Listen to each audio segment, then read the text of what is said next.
welcome to Surroundscapes, the podcast hosted by Bluesound Professional that delves into various areas of the pro AV industry and the sound industry more generally.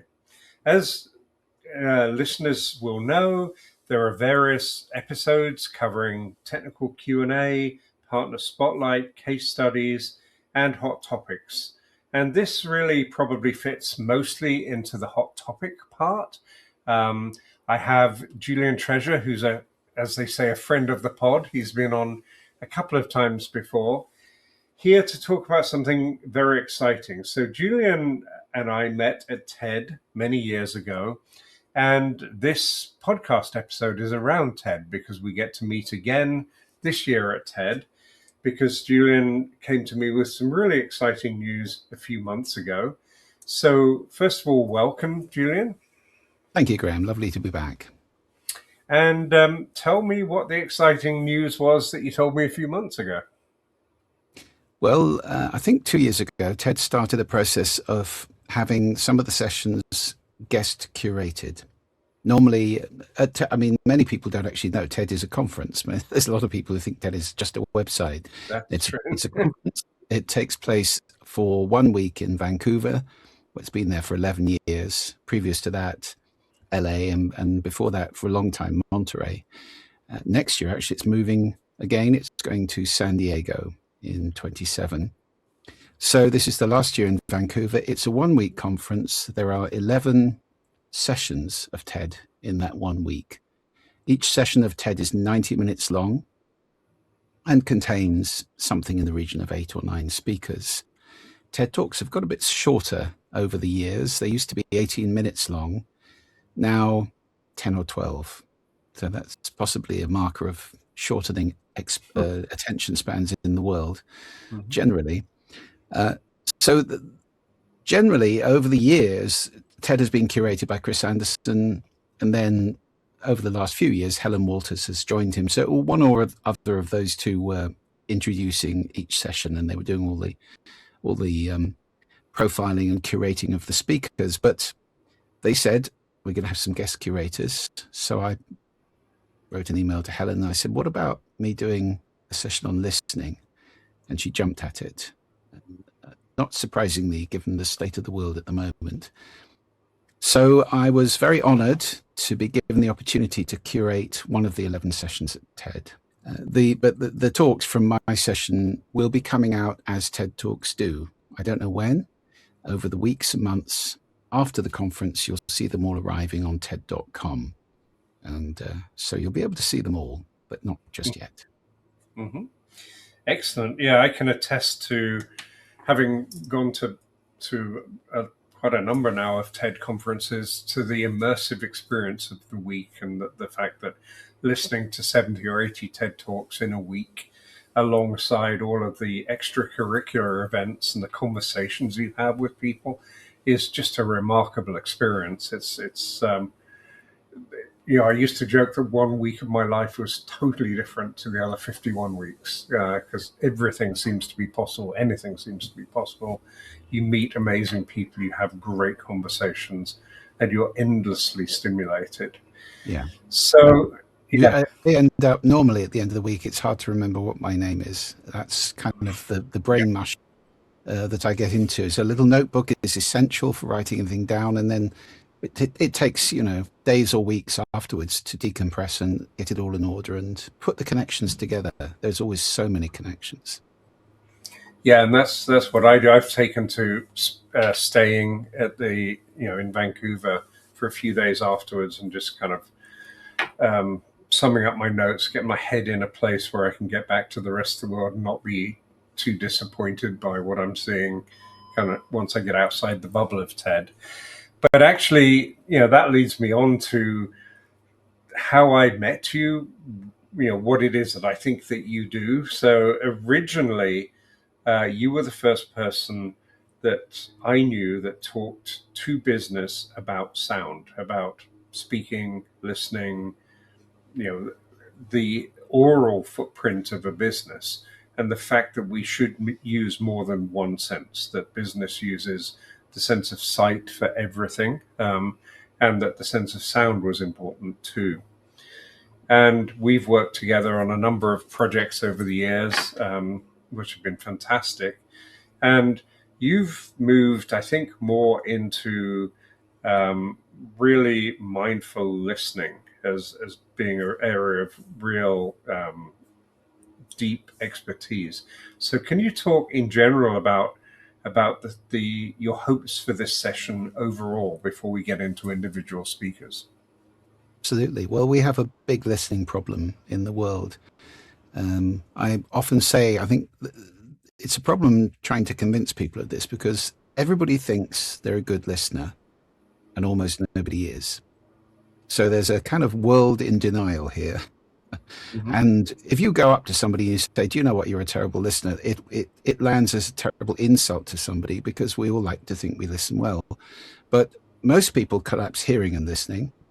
And, you know, the listeners and viewers of this podcast would be very familiar with this in the process of trying to sell high quality audio equipment at expensive prices to people who don't think about sound at all, don't listen carefully to the environments that they're in, design environments. I'm talking here to you, architects, design environments which are purely for the eyes and completely dysfunctional, actually, because their sound is so terribly acoustics are poor, there's noise, whatever it may be.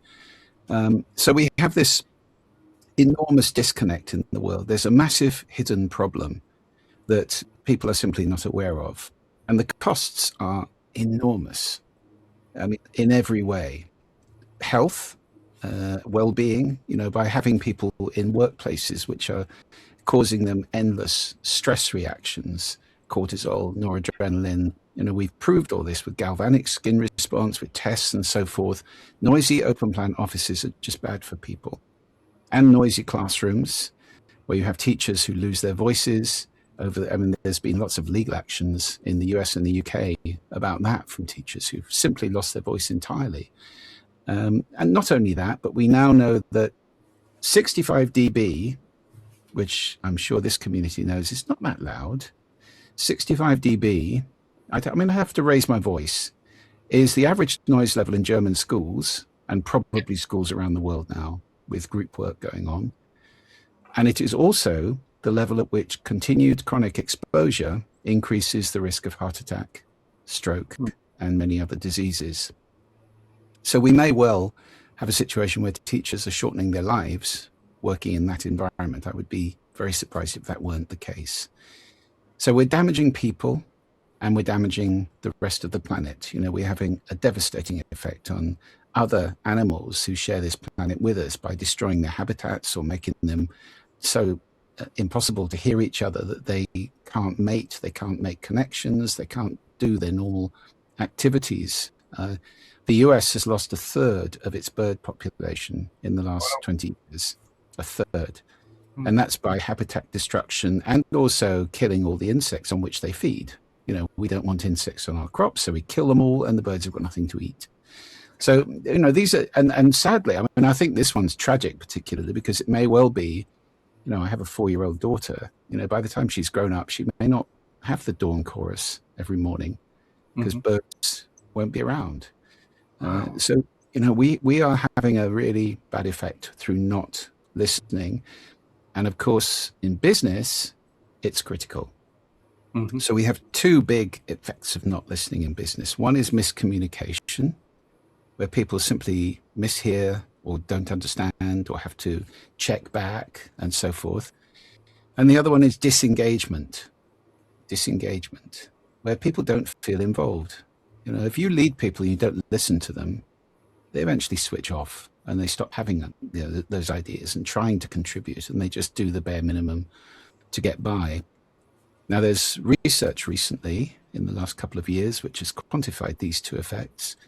In America, the cost of miscommunication is $1.2 trillion a year. Wow. It's a day a week per employee wasted with having to check back, not understanding things, reading great big emails, which, you know, have the point of it in paragraph 9, all this waste of time, duplication, errors, and so forth. Disengagement is even worse. There's a global study of the effects of disengagement on global business, and that's estimated at $8.8 trillion a year. So we're talking about way over $10 trillion, probably getting on for $20 trillion globally as the cost of these two things. And I put this down to a failing of leadership. Mm-hmm. Leaders not listening.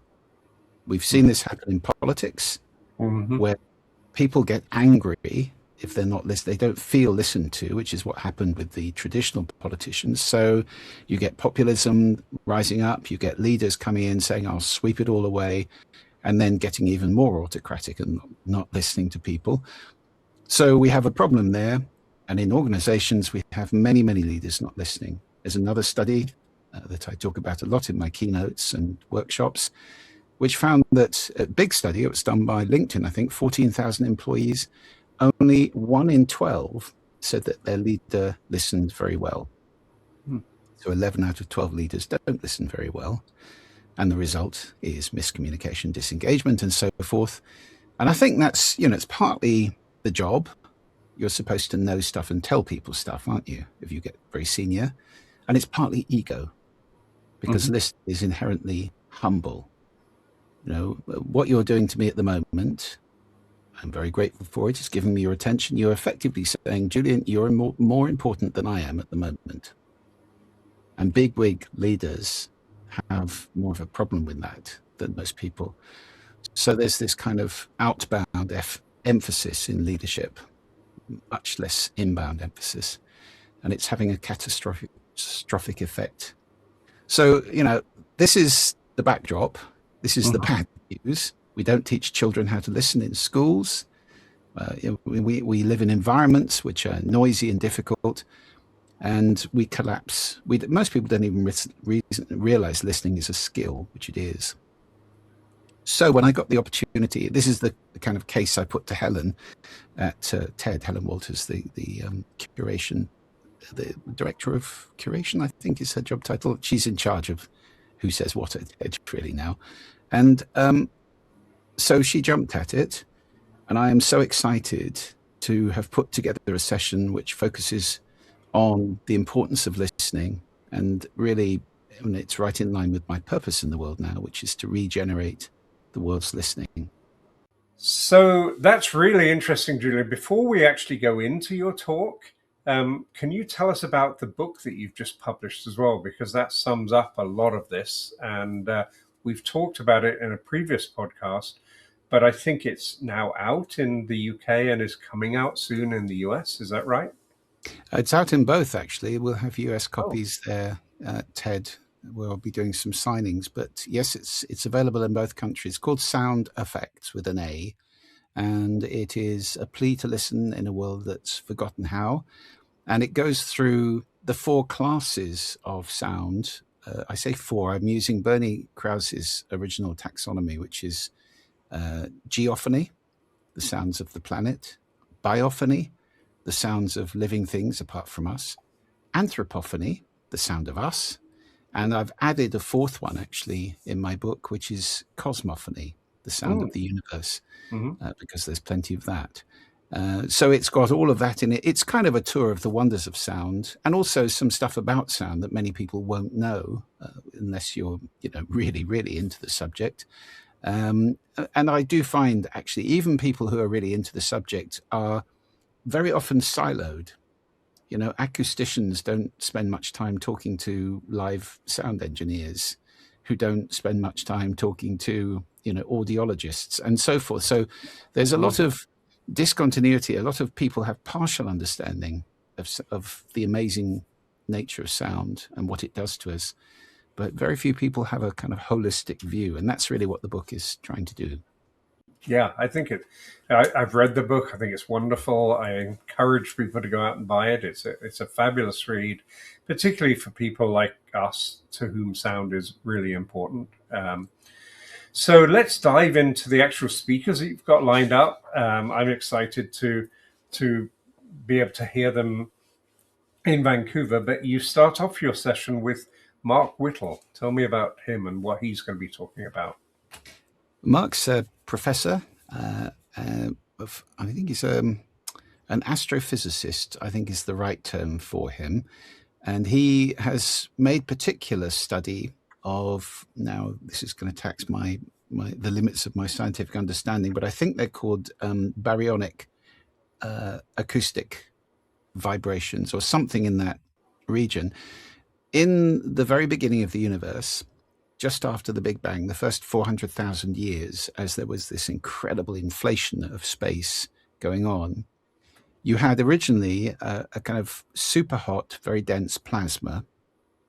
And within that plasma, there were sound waves. They worked on what originally were quantum fluctuations in the singularity that created the Big Bang. There were tiny quantum fluctuations which were worked on by and created, I think, the sound waves. These were sound waves at very low frequencies, with wavelengths, as the universe expanded rapidly, wavelengths of light years. So we're talking about way below, 50 octaves below what we can hear, perhaps. Nevertheless, they were there, and they were partly responsible for creating an unhomogeneous nature in this plasma. If it had all been homogeneous and completely uniform, we wouldn't be here, and nor would stars, nor would anything, because it would all be exactly the same density. Gravity would have had nothing to work on, whereas the sound waves helped gravity to work on this matter and clump denser bits together, which eventually became stars and galaxies and us. So in a sense, we're children of sound. And I think it's very interesting that many spiritual traditions have the universe being spoken or sung into existence. It turns out they're right, pretty much, because without sound, we wouldn't be here. So I think Mark's, the working title for his talk is "The Universe Was Born Singing." And he's done a facsimile of the sound of the early universe, condensed into 10 seconds or so, which also has been made into a beautiful musical piece that we're going to play a bit of. So it's a fascinating story about how sound was right there at the beginning, before the photons were released. And you can see this, the result of this work, in the cosmic microwave background radiation. And that picture that many of us have seen from the Planck telescope of the CMB is dappled, and the dapples are different densities of matter, which are shown by, it's now radio waves, but it left as light waves 14 billion years ago, and that's all the work of sound. So fascinating start. We go right back to the beginning, literally. In the talk. So are those sound waves still propagating? Are they still rattling around in the universe or cosmos? Yeah, well, they are very much so. Actually, most people think the universe is a vacuum, but it is not a vacuum. It's a very, very sparse plasma. It's the same plasma that was there at the beginning, just spread out over a much, much larger area. So in order to propagate, sound has to find what's called a mean free path, which in air is very easy because the air molecules are very close together. So when I speak, the air molecules all bump into each other and the sound waves propagate in a sphere around me.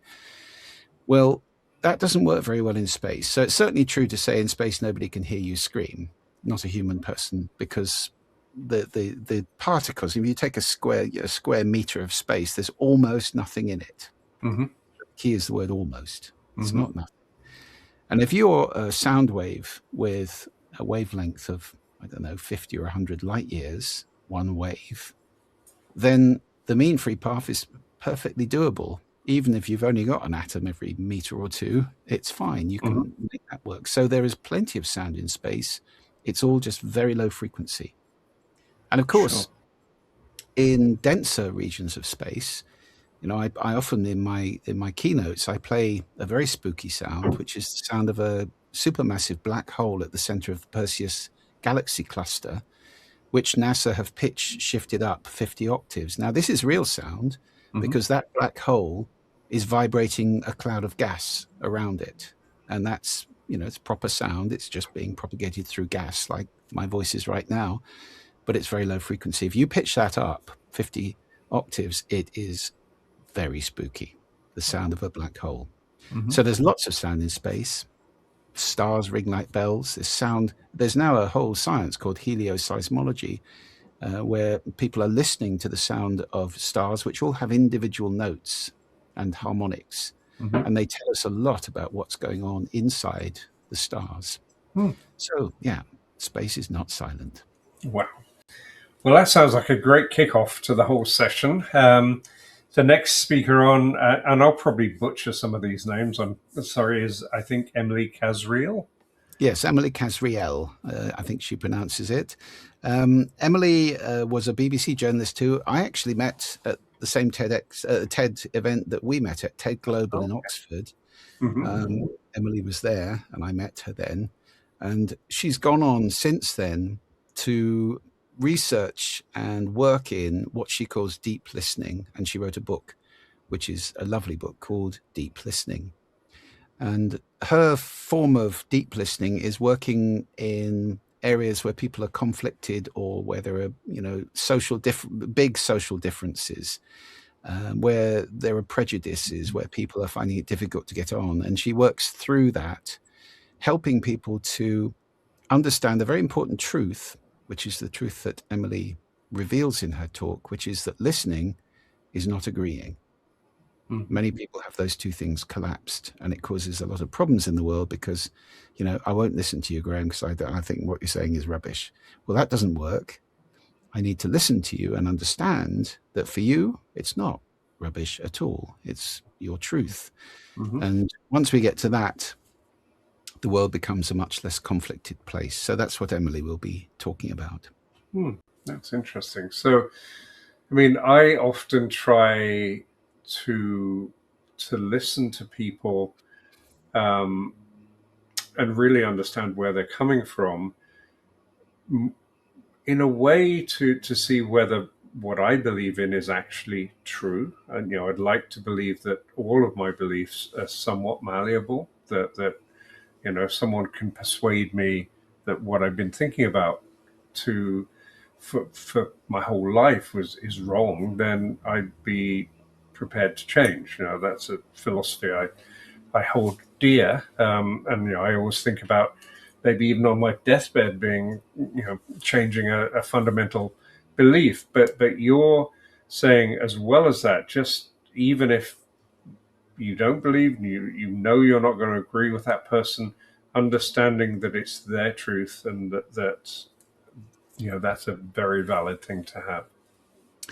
Well, it's an interesting one, isn't it? Scientists don't have facts. Do you know that? They have the latest, best explanation for a particular phenomenon, which is a theory. Mm-hmm. And, although there are some theories which are so well established, we can pretty much say, well, that's it's a fact that, gravity works in this way. Well, actually, that's probably not a very good example because we're finding out things about gravity which are confusing people all the time. But they hold on to their theories very lightly.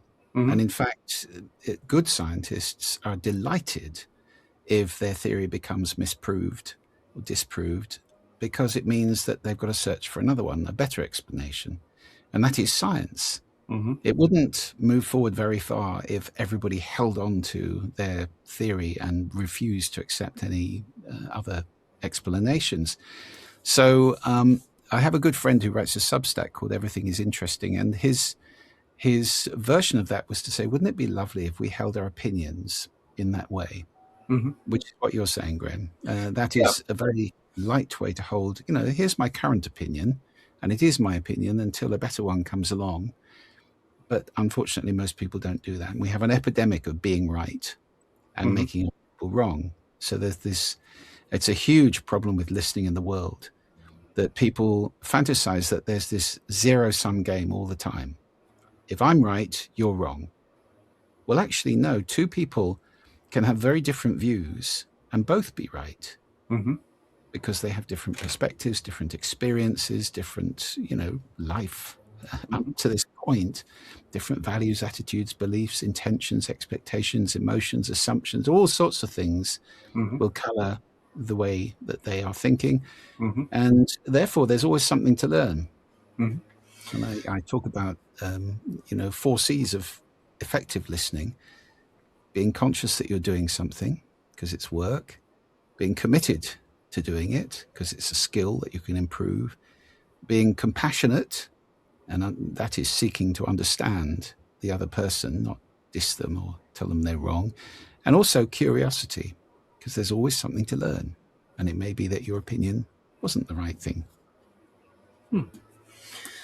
Interesting. It's always interesting talking to you, but when you talked about how scientists think, my first degree was in chemistry and biochemistry, and I've always thought that the most valuable thing I got out of that was a way of thinking, a logical way of thinking. But listening to you now, maybe an even more important thing I got was this belief that nothing is, 100% solid fact. And also, when you talk about different people's truths and no one right, what my mind goes to immediately is art and music. So, is there a good painting or a bad painting, or a good piece of music or a bad piece of music? No, there's just a painting. Whether it resonates with you depends on a whole load of things, and if we could see people's opinions in the same way as we see a piece of art or a piece of music, maybe that would be a lot more constructive. Very much so. Yeah, I think so. So that's kind of Emily's take on that one. Mm-hmm. And then we move on to the centerpiece. Yes, go on. Tell us about it. Well, I'm so excited about this talk, which you've been involved in helping to get set up in various ways in the TED Theatre. And by the way, the TED Theatre is an extraordinary thing in itself. They put it together in 3 weeks before the conference. It's all bits of wood numbered, and it's assembled in the center of the Vancouver Convention Center, which is just a huge, vast, empty space. They assemble this beautiful theatre, which smells gorgeous apart from anything else because it's all made of this lovely wood. And then after TED, it's taken apart and put back into storage. And then on top of that beautiful theatre, there's a pretty nifty sound system, which again this year I think is being provided by Maya Sound. So John and Helen off in Oakland, I've been to see them, wonderful people, amazing loudspeakers. And the kind of structure of the sound system comes from Maya, the speakers and the amplifiers, but within that there's processing going on which is from Timax. So we're using spatial sound. Timax is object-orientated sound. It's not just 5.1, 7.1. It's a lot smarter than that. It can do absolutely amazing things. And we, in creating this next talk, Matt Mickelson, who's one of the world's leading nature sound recordists and sound designers, and I had a lovely day in London in the Timax studio there with their ace engineer, Jerry, who's going to be coming over to TED to work on this, designing the spatial sound. Matt records his sound spatially. He has a very interesting microphone array. So it's generally 8 channels, sometimes more. And we're going to be using the spatial sound system in the TED Theatre to the max in this next talk. And actually, as we record this, I just received the V3 of the talk, and it's mind-blowing. It's gorgeous. So this is a talk by David George Haskell, who is a brilliant writer. He writes books mainly about nature. He had a wonderful one about trees. The reason I got him in here is because he wrote a book called Sounds Wild and Broken, which is kind of a counterpart, I suppose. It's a similar book to my book, Sound Effects, where I am much more prosaic, factual, and amazed by sound. And I have lots and lots of facts and interesting things in my book. David is a poet. So his book is lyrical. It's experiential. The prose is beautiful, much better than I could write. And so I've put the two of them together. They did a little piece for a magazine some time ago, which was a kind of a sound piece where David was narrating and Matt made sound. And I said to both of them, look, guys, I want to do this at TED. want you both on stage, and I would like David to narrate what is effectively a history of the sound on Earth, all the sound on Earth, in 12 minutes using the spatial sound system with Matt's unbelievably gorgeous sound. And it is fantastic. I cannot wait to see and hear that in the TED Theatre. And we're hoping that when that goes out on TED.com, it'll be one of the very first TED Talks, which will be broadcast in 5.1, so that people at home, maybe even Atmos, I don't know, but certainly 5.1, so people at home can enjoy it too. Wow, that's going to be great. I'm hoping to be able to sneak in and hear that one as well. And I was part of when that theatre that you talked about was created, integrating the original sound system into the stage and things. And I haven't been to TED for a few years now, so I'm going to be fascinated to see how they've taken it and run with it and built it into this more immersive experience. And I think, isn't Matt involved in, is it Quiet Parks International? Is that? Yeah, very much so. You're right. He is. And QPI was kind of instigated by, now I'm going blank here, the guy who wrote that lovely book, 1 Square Inch of Silence, Gordon Haskell, who, it is Gordon Haskell, isn't it? Yes, I'm pretty sure it is. No, it isn't. It's Gordon Hempton. There we go. Gordon Hempton. 1 Square Inch was a book about defending. He had a little 1 square inch pebble in the middle of the forest in, well, somewhere near Seattle, wasn't it? In Washington State, somewhere. Yeah. I can't remember which forest it was. And he set about ensuring that this soundscape wasn't polluted, which has a big impact because sound carries miles. So it's not just the 1 inch, it's miles and miles in all directions. Succeeded pretty well. But then, unfortunately, the US Navy Air Force discovered that this area was very sparsely populated. So they made it one of their favorite places for low-level flying exercises. And unfortunately, it is no longer silent. But Gordon then set about helping the world and set up this thing called Quiet Parks International, which Matt runs really now. And it's a global directory. You can find it online. It's a map with pins on the map for quiet places where you can go and experience the beautiful sounds of nature without being too disturbed by anthropophony, the sound of us.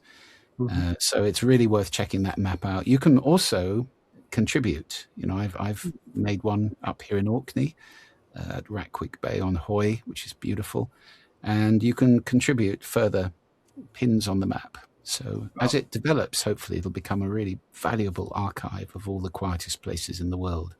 Mm-hmm. Much needed. And we probably should keep going. So your next speaker is Harville Hendrix, and tell me about that. Harville is one of my great heroes in the world, actually. He's also possibly the oldest TED speaker of all time. He'll be 90. Well, he is 90 now, so he'll be a bit older than that when he gets on the TED stage. And he's a pretty remarkable 90-year-old, I have to say. If I am as bright and switched on at 90 as Harville is, I shall be very, very happy. He wrote a book called Getting the Love You Want, which became a New York Times bestseller 10 years in a row. He was featured on Oprah every year for 10 years as a couples therapist, and he became the most famous couple with his wife Helen LaKelly Hunt.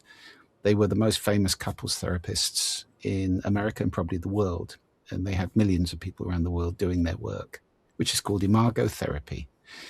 Mm-hmm. And his story is remarkable. He tells the story of how they were about to get divorced. It's a massive paradox. Authors of the biggest couples therapy book in the world getting divorced. And they managed to stop that process, and they decided to do their own work. And it's his story of how that happened, the work they did, and the result, which of course was a happy result at the end of it. So it's a really lovely story. It's a humble story because he's admitting he had failed And it's a story of regeneration, rebirth, and it's very inspiring. And it also includes the basics of how to do imago therapy, which I can tell you from experience is fantastic. So for any couple, that's a great place to go. So Harville, I'm really looking forward to. And then Mike Choros, is that how you pronounce his name? No, it's Chorist. Mike Chorist. And this is kind of counterintuitive. We have in a session on listening somebody who is profoundly deaf.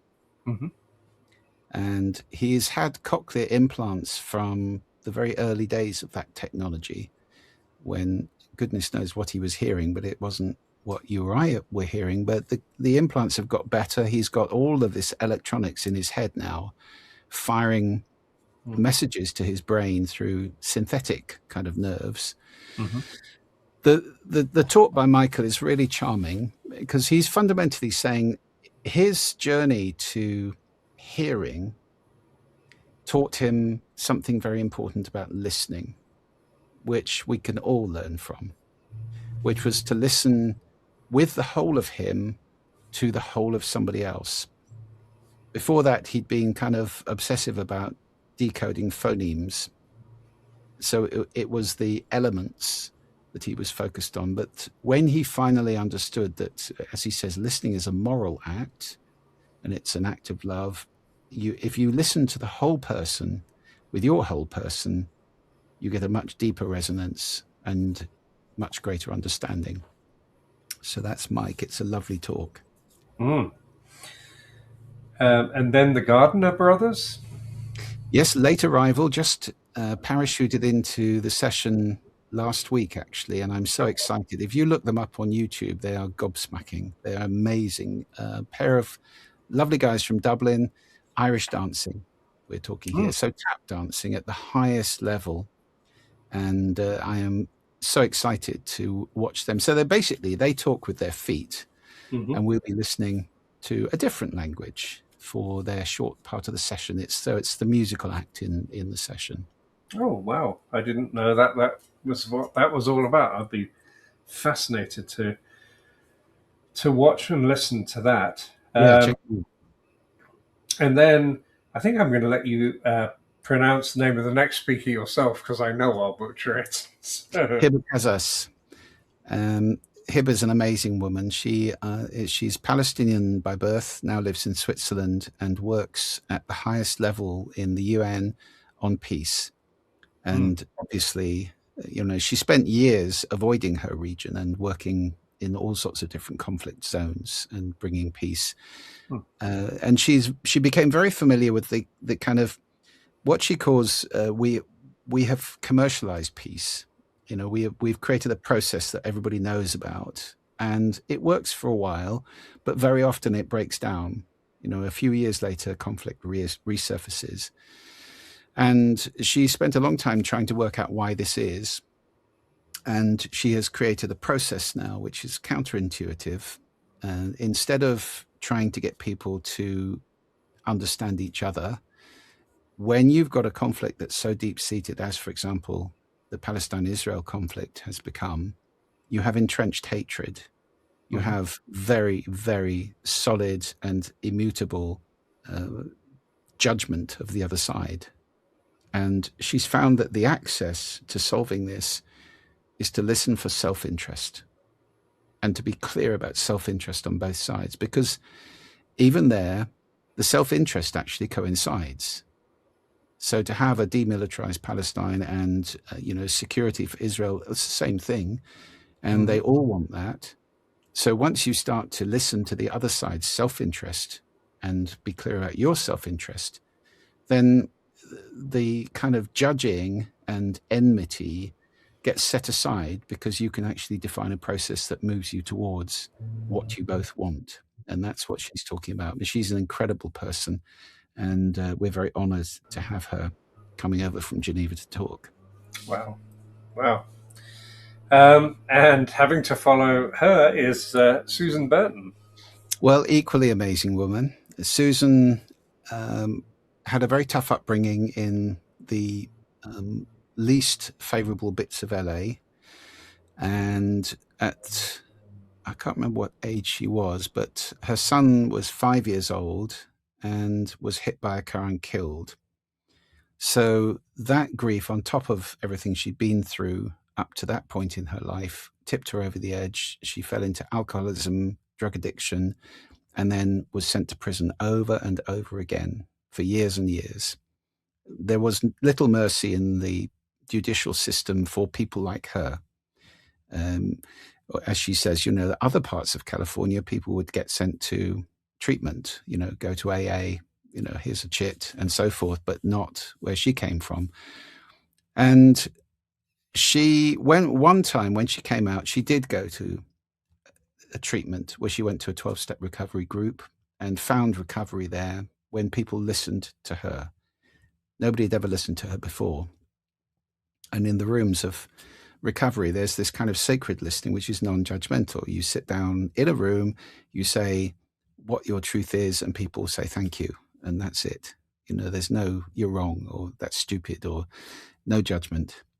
So that opened a door to her, and she determined that women like her shouldn't be coming out with a bin bag with their belongings in at the Greyhound bus station and finding nowhere to go and then falling back every time into where they'd been and getting sent back again. It was just an endless cycle. So she went to the Greyhound bus station, met the women coming out, and said she got a low-paid job, and she saved $13,000 on a minimum wage job and bought a house.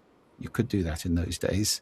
Mm-hmm. And so she went to the bus station, she got the women off the bus and said, come and live with me, and there's a safe place for you.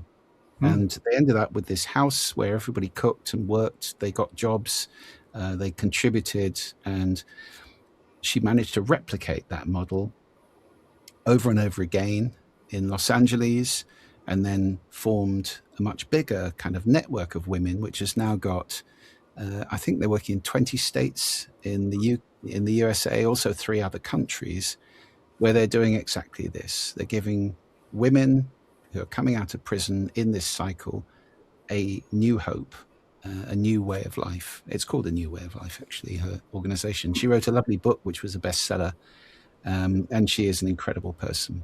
So for her, listening opened the door to a transformation in her life and also the lives now of thousands of women.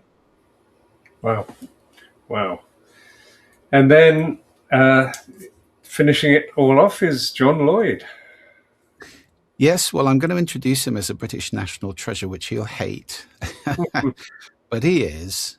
John Lloyd, I mean, for anybody who's British, you may know of John Lloyd.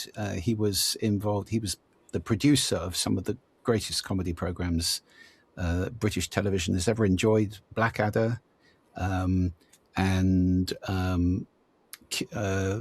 what's it called? The one with puppets. Spitting Image. Oh, yeah. As well as he invented, created, and still produces QI, which stands for Quite Interesting. And they're currently, this year, doing their 24th series. There's 24 years of QI. So one of the longest running, if not the longest running program on television ever. And that means that they're doing everything starting with X this year. Which would be quite challenging, I should think, because each year they do one letter of the alphabet, and it's founded on the principle that anything is quite interesting if you look closely enough at it. So it's a humorous program, which is always full of new discoveries. And John will be coming on to close our session off with a humorous look about sound being quite interesting, and it's very funny. Wow. Well, I think it's going to be a wonderful session. As I say, I hope to sneak in to see at least some of it, because I have another job at TED, which is to babysit a room that we're putting together, you and I, called the Listening Room. Yeah. So tell us a little bit about that.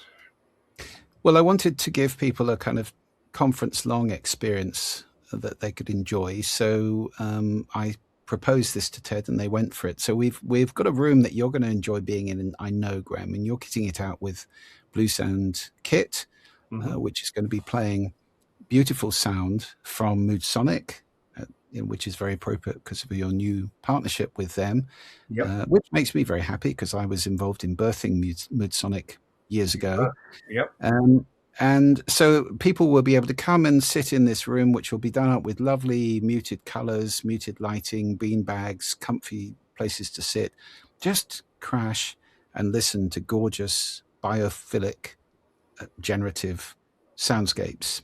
So not loops, but created in real time by the Moodsonic boxes, which I think you're going to now build into Bluesound speakers as well, ultimately. So that's a very exciting thing for any of us who go around in retail, or I'm sure you'll be looking at other markets as well, because I mean, Moodsonic's mainly aimed at offices, isn't it? Workspaces. Offices and healthcare. That's the other big one. But yes, I'm looking forward to doing this. It'll be, as you say, an immersive environment. We're providing the sound side of it along with Moodsonic.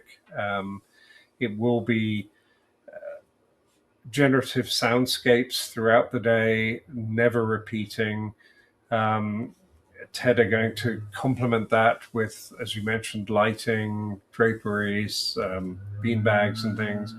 And it should be a great area to come in, be able to recharge, to be able to relax, and experience what the sounds of nature can allow you to do. So I'm looking forward to setting that up and babysitting it through the week, with the occasional being able to slope out to see at least some of the talks in your session. Because the fact that I'm interested in generative soundscaping is to do with you and us meeting all those years ago, which has led to this collaboration between Moodsonic and Bluesound Professional, and some of the things that we're doing. I'm just off tomorrow to Singapore, and there's a great installation at the CBRE Experience Center in Singapore. That's another example of the same thing. So that'll be a fun little jewel. I hope lots of people find it, and looking forward to seeing you, because I haven't seen you in real life for quite a while now. So it'll be fun to catch up and spend some time together. I want to mention your book again, Sound Effects. People should really seek it out. I read an early copy for you, and I'm looking forward to actually getting a physical copy of the finished product at TED. I have one last question to ask you, which is, listening to you is very easy.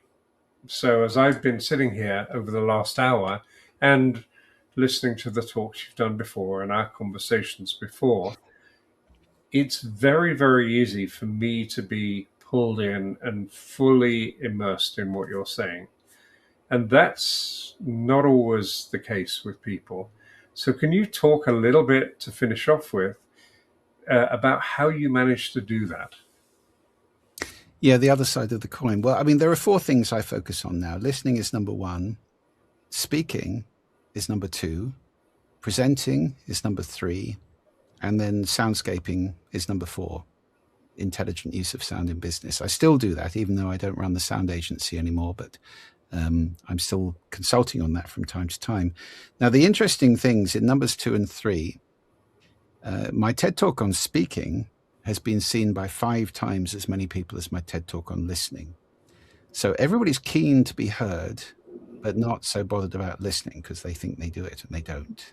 So we have a world where, it's going to end up in shouting. Well, it already has, hasn't it? You look at politics. People just get louder in order to be heard, and nobody's listening very well. So powerful speaking and charismatic presenting are skills that we need to focus on. And I speak regularly. I go around the world doing keynotes, and I do workshops for organizations. And when I do keynotes, I did one, for example, in Copenhagen last year, 2,000 CEOs. How many of you use your voice in your job? How many of you find it an important tool? Everybody. Because they speak to the media, they stand up in front of teams, they do media, they do conferences, all this kind of thing. Okay, very good. How many of you have had formal training for your voice. About 6. Wow. I mean, honestly, it's mind-blowing.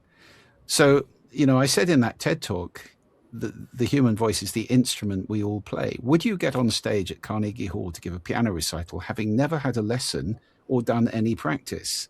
That would not be wise, would it? And yet, so many senior people stand on stage or talk in important contexts, and they've never had any vocal training. So the answer is get trained. And, if I'm easy to listen to, well, yes, I've done a lot of training on my voice over the years because it's important to me. And if I'm going to go and do keynotes in front of, whether it's 50 people, 5,000 people, it doesn't make any difference. I need to do that as well as possible. I owe it to them to have an instrument that's, pleasing to listen to and not irritating, difficult, or boring. So it's important. These are both skills. Speaking and listening, they're both skills. They're not capabilities. Yes, we're born with a voice. We're born with a body. And, voices sound a certain way, but you can change that so much. The human voice is extraordinary. It's capable of so much more than most people think their voice can do. And just in the same way, as I've said with listening, to move from unconscious, basically hearing, to conscious listening opens this entire new dimension to existence.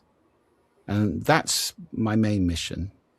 But yes, I mean, I still go around doing workshops on, I just did one today actually in London, a 1-hour workshop on how to speak so that people want to listen, which is the title of that number 6 of all time TED Talk. And so, yes, these things are important aspects of our life that we need to pay a lot more attention to. Mm-hmm. So I would encourage our viewers to watch Julian's TED Talks. They're really fascinating. He is probably the best presenter I've ever seen, and I've seen him give several talks in real life, and it's right. It's a performance. It's just the same as a musical performance or a dance performance, and you are incredibly skilled at doing it. Well, thank you. Tell us more about what you do apart from TED. When TED finishes, what you do, what's on your agenda, what sort of services that you offer now that you've shifted your focus a little bit in the last few years. Well, listening is a big part of it. And, I've set this up, the Listening Society, which is free to join. So I'll give you a link to that, which you can put in the show notes for this. And I welcome everybody to come and join it. The basic level of membership gives you all sorts of goodies, which will help you to speak and listen better and understand sound better. And then you can go up a level if you want to get to the, intense courses and so forth. Talking of which, I am working at the moment on a course for leaders because of what I said earlier. I think there's this problem with leaders not listening. So I'm hoping to be launching that before the summer, called the Listening Leader or Listening for Leaders. Haven't finally decided yet. And that'll be a 6-week course for leaders to learn all of the ins and outs of leadership listening. Apart from that, I still travel around doing keynotes and workshops. I love doing them. I do lots of virtual workshops as well, actually, which are great. I can do up to 32 people on Zoom or whatever it is. And that gives me great pleasure because it's all casting pebbles into a pond and making the ripples which go out. Every time if I work with 32 people and teach them how to listen really well and how to speak really well, they move into a different zone entirely of communication. We're talking about orders of magnitude, and that has an effect in their families and in their work because there's much less conflict. There's much greater understanding. Conscious listening always creates understanding, and that's kind of what it's all about to me. So yeah, it's the workshop. I do private coaching as well, often with people who've got a TEDx talk or something coming up, a big thing that they want to work on. So yeah, it's a joy to be on this mission to regenerate the world's listening and improve its communication. But there's a long way to go. Yeah. So I imagine you've had fun coaching the speakers in your session, because you get to do that too. How do people get in touch with you? JT@JulianTreasure.com. It's the easy one. Do connect with me on LinkedIn, and I'm very happy to have conversations on LinkedIn. And I'm getting more active on some of the others as well now. I mean, I've got somebody working with me who works on those, because I'm not a big fan of social media, but you can find me on YouTube, Instagram, and even TikTok now. Wow. It's to be done, but not my focus really. Yeah. So yeah, JT@JulianTreasure.com. Please do connect. I'd be delighted to hear from anybody. Yeah, and I highly recommend that you do. Julian's an absolute master at what he does, and I learn from him endlessly. Thank you so much for coming on again. Looking forward to meeting you again in real life. Thanks a lot. Thanks everyone for listening and watching. Please come back. Please subscribe. We're on YouTube. We're on all of the audio podcast platforms, Spotify, Apple. You can find us at bluesoundprofessional.com/surroundscapes. You can look at old episodes. I think Julian and I have done a couple before, including one of the very first Surroundscapes in the pandemic. So we do these every Tuesday, so please tune in again. Thank you, Julian, and thank you everyone for watching and listening. Thanks, Graeme.